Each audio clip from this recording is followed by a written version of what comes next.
In this tutorial, we are going to learn how to automate one of the controls in the hybrid virtual synthesizer. This process works for virtually every control in every virtual synthesizer in Pro Tools. I have a little sequence set up here. Hear a little bit of it.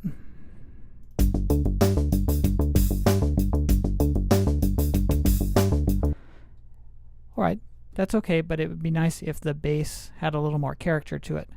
So what I'm going to do is automate one of the controls here, specifically the cutoff frequency of the filter. We'll hear more and more overtones as I open this filter up. This is what it's going to sound like if I press play and I move. Okay, so you can kind of hear the timbre change. Alright, back to where it was.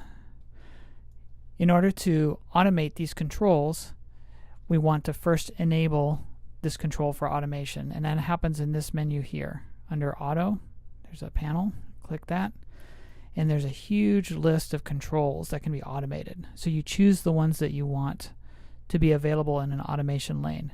And for this, I want to have that cutoff frequency. This is part A, and that's the cutoff of the filter. So I'm going to look for that.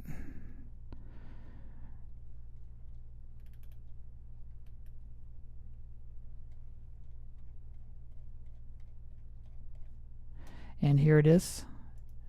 Unfortunately, not always in alphabetical order. And I have to select Add. Now that will become enabled in an automation lane. So say OK. And if I go to my edit window, I'll click this little arrow to show an automation lane. Right now we're looking at velocity, but this is where it gets cool. This menu has now enlarged, and there's a section down here at the very bottom that says Hybrid Bass Part A Cutoff. That reflects whatever I've added in the menu for automation for this virtual instrument. So I choose that. There's no instructions yet.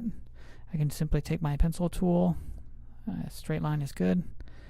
And it's going from the current value, and I'll draw a line up. And maybe a line down here. And if you notice on the hybrid instrument, right where the cutoff knob is, there's a little green light. That means it's automated, or automation is enabled. Okay, I'll rewind it. And as it's playing, keep an eye on that cutoff knob, and I'll bring this up so you can see the automation lane. Okay, we should see both now. So from the beginning.